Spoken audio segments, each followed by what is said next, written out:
Hey, I got something to tell you, I swear to God. A while ago, I went up the high street to get me a chicken to season up for my Sunday dinner and to have for my Sunday dinner, right? And after I go up on the high street, I get my chicken, come out of Asda and start walking down. And when I look down the road, I see my friend look like Barry. And I said to myself, is that Barry? But the person had on a neck brace.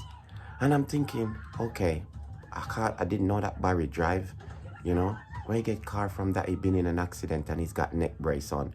So anyway, I carry on walk down, and while walking down, I'm looking to see if it's Barry that I'm looking at coming towards me with this neck brace. So anyway, he finally got close to me. I said, yo, Barry. He says, Wagwan MK.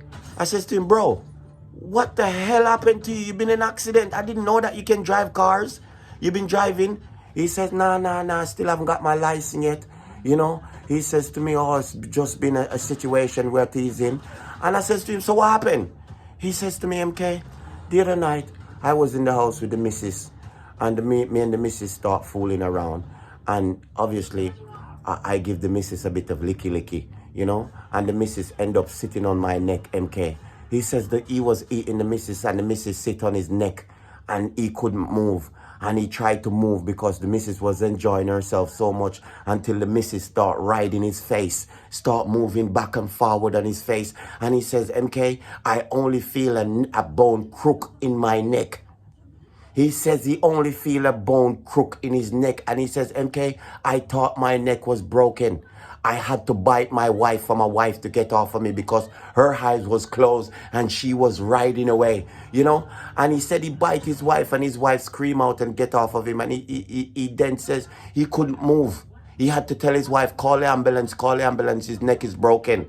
And he says that while his wife is on the phone calling him, he couldn't even touch his face because he was in so many pain. He was grabbing on the sheet. So he says, by the time the ambulance came, he had the pum juice around his mouth. There was pum juice around his mouth. There was hair in his mouth. And he says, MK, I even told the missus to shave while before we get started, and the missus didn't shave.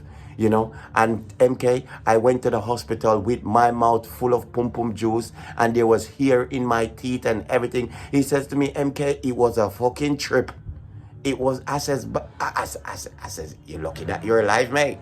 You're lucky that you're alive because it seems like your whole head went up into your wife and your wife you had your head inside. I know babies come out head first, but it looks like you went in head first. You know, so he says, MK, stop joking that he still can't laugh and he still can't turn his neck. So I says, Bell, thank God that he lived to tell the tale. You know what I mean? Barry had a fucking, he had a tip. You know, he had a lucky escape. Fucking hell, I can't even fucking just try to comprehend the situation that he was in. You know, when he finished telling me the story, I was fucking lost for words. I was coming home. I come home with my chicken and forgot to cook the fucking chicken. I put it on the side and thought I seasoned it and I didn't season it. You know, the chicken was still sitting there because I was still sitting down thinking about his situation. You understand? But I don't know if anybody has been through this situation. If you have, leave a comment and give us a follow. And if you're on YouTube, give us a subscribe. Oh, I gotta pray for him now, you know. I hope he recovers. Oh my, give us a subscribe if you're on YouTube, all right? I've just come out the bath.